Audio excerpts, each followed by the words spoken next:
Hi everyone, in this video I wanted to show you how I chose my long Surfskate setup, how it compares with my Yow 34 inches, the pros and cons, the mistakes to avoid, hoping it can help at least one of you make your choice. If you still have a question after watching it, please drop a comment and I promise I'll answer it the best way I can. I started surfskating a few months ago on a Yow Teahupoo 34 inches just a few weeks after discovering longboard. Considering I'm 1.85 meters, I felt a 34-inch was the right size to start with. Anything shorter and my legs would be too close to each other, meaning less balance. So I felt a few inches more would help me. That's why I went with a 34-inch. Also, the design is really cool. I like both worlds, dancing, nose riding and cross-stepping on the longboard, and the surfing flow of Surfskate endlessly pumping on concrete. Yeah, believe it or not, we don't have waves in Paris. I see Surfskate deck types as surf ones. You have short, snappy ones to do 180s on top of a wave, and you have longboard surfs to simply cruise along the waves, chilling, listening to Jack Johnson, stuff like that. So because I have a 34-inch, I wanted something significantly bigger, but that I could still navigate in a European city and carry without too much difficulty. Finding the right board was quite a journey and a lot of time spent, so if it can help one of you, I'll be a happy man. I did this video because I did not find all the answers to my questions online. So again, if only one of you guys finds answers in this video, please tell me in the comments because it will really make my day. So, why did I want to go for a bigger board? I love my Yow 34 inches. Don't get me wrong, it's very responsive. I can just wiggle to get moving in tight streets. I can slide on it. But Surfskate seemed too short for me to cross step. Again, that's maybe because I'm not very good at it. Maybe you'll do it perfectly well. So looking at the most known brands, I only found the Yow Cowman 31 inch as a long Surfskate, completely prepared and from a renowned brand. So I went to a shop to try it and see if I felt comfortable in terms of length. Honestly, it works. I'd say it's the shortest acceptable length for cross-stepping for somebody like me, without too much difficulty. The only reason I didn't go for that board is because I already have the 34-inch, so I didn't want to spend so much money just for 20 centimeters. And also because I didn't really like the visual underneath the board, but that's just personal choice. So I went onto my quest for a board around 42-50 inches, surf shape and retro style. What boards did I look at? Because I will be using the Yow Mariaki trucks, I was mostly interested in the boards, not the trucks. If you want to look at specific Surfskate trucks, I just recommend Carver that are very mellow in their flow, and Yow more snappy and responsive. So me, only the decks. I was looking at three aspects. The length, obviously. The shape. If it's too pointy at the front, you're going to lose the space for nose riding.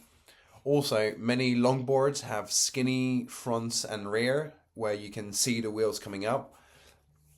That's a no-go for me because there's no way to nose ride on those boards.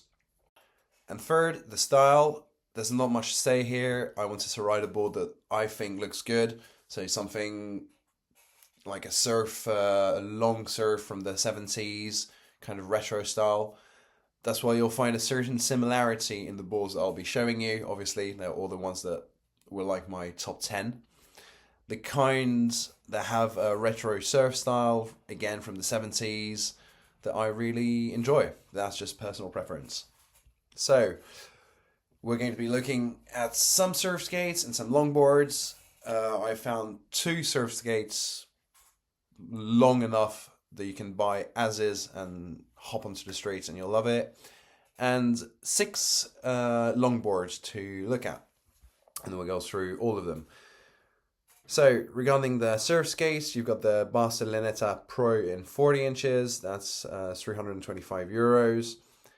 Interesting style, honestly, a bit too dark for me. Then you've got the handboards, Huntington, that's 45 inch, so quite bigger. It's 290, quite colourful. You've got more colours, not only that one. Definitely check them out. I hesitated a bit with that one, honestly. In terms of longboard, so I'm going to do it by length, so shortest to the longest. You've got the Harbour Performance cross step 42 inches at 230. That was in my top 3. It's the design is pretty cool, honestly. I was just scared that the color would not be as nice after 6 months of riding it. Like stepping on it, will it look as good? I don't know. The Koastal Classic 44, not much to say. That's the board that I bought, if you noticed already. The Koastal Orca 46 inches, bit bigger. The T-bands and the Current that are both at 37 inches. So honestly, much bigger. And then you've got the Dancer 56. That's just a massive board. I don't even know how you can walk around with that one.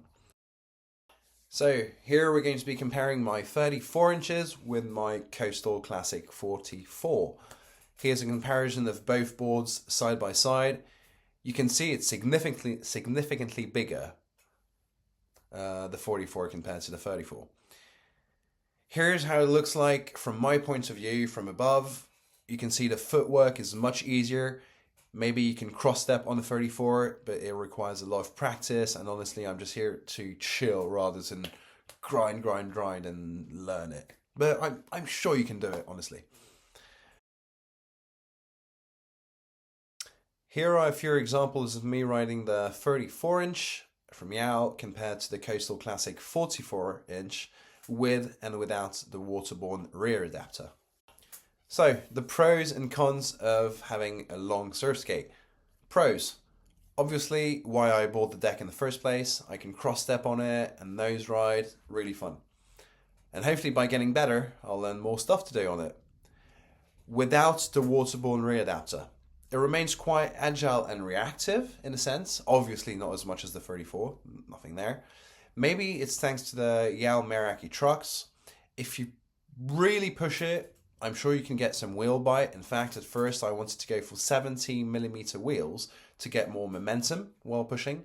But I feel I would get wheel bite if I do so when doing some steep carving. So I'll keep you up to date if I actually try it. And also you can a bit notice the back wheel lifting tiny bit if you carve too much and that your weight's at the back. That's why there's the rear adapter from Waterborne.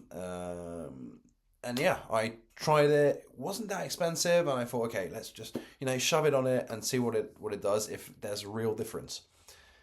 Back to the board. I feel it's not bad for beginners who understand already the rhythm to have on a Surfskate, like really the movement going left and right. And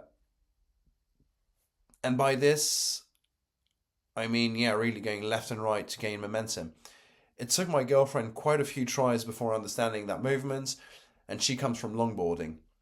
Because of that, if she had tried the 44 inch as a first Surfskate, she would have struggled even more because it's heavy. But if you understand the movements, left and right, then I feel it could be a real good fit for you. You will not scare yourself like you could on the shorter Surfskate. Like, it's not going to happen. And you won't be sliding or drifting. Maybe with super hard wheels, but not in this case. With the Waterborne rear adapter, I think it's much smoother and easier to do small carves at lower speeds, making you waste less energy. I tried cross-stepping with the rear adapter, no problem. Even though the board wiggles a bit more, there was no issue at all. You will see it on the videos. It's easier. The movement seems easier to do. You have less carving and pushing to get the same effects. Now, the cons. Obviously, the 44 is not as reactive as my Yow Teahupoo 44 inch. But again, it's not for the same use. People seem to say that the longer the board, the better it is for long distances. With exactly the same wheels on my 34 and 34, The same Yow trucks, honestly, I wouldn't say there's a big difference. That's maybe just me that's not getting the subtlety, but I didn't see it. Like, you struggle. I feel changing the wheels would have more effect. There are no big weight difference at all in terms for the boards, because it's the trucks that remain the heaviest, but the 44 inch obviously is more annoying to carry around. When you're attaching it to your bag or something, it's more like a longboard, because it is.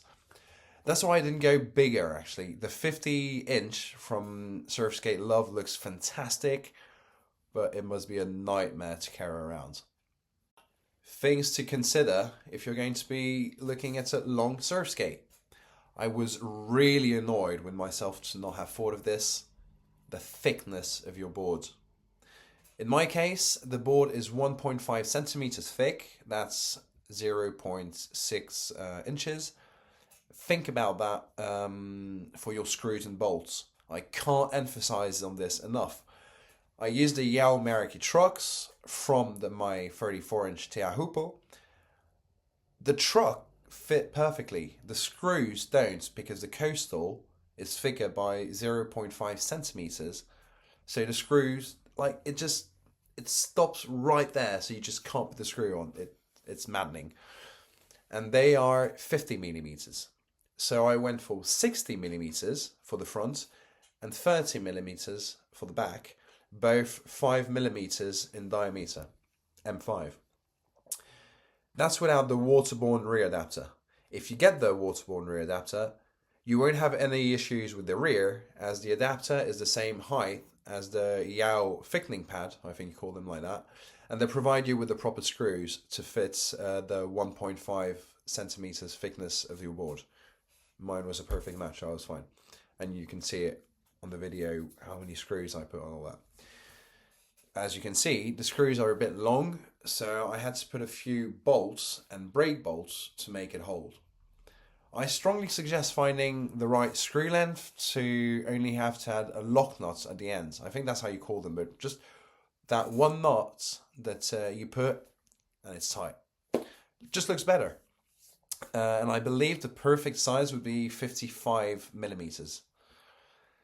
Because if you do it my way, the normal bolts, they'll simply go loose in under a minute of skating. And you'll hear a bit of shaking. You'll have the lock nuts that will prevent them from falling, but it's not ideal. So, yeah, there you go.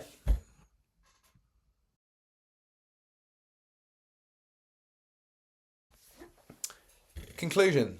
In a nutshell, I got exactly what I asked for, and I'm very happy about that. This board is not for snappy tricks, quite the opposite. It's for cruising, mellow, flow. However, with the Waterborne rear adapter, it makes it possible to have a more bending rear, which means less effort while carving and still get the same effect. Don't get too confident or you might get wheel back. I'm sure of that. There you go. These are my honest thoughts on building a long surf skate, how I made my choices, and what you should be mindful of. I really hope this video has helped at least one of you make his choice, whether it's going for a longer surf skate or not. That would make me really a happy person. So again, if you have any questions, drop a comment or a private message. I'll be so happy to answer it, or send you a video so you can get a better idea of to make your own choice. Have fun surfing the streets.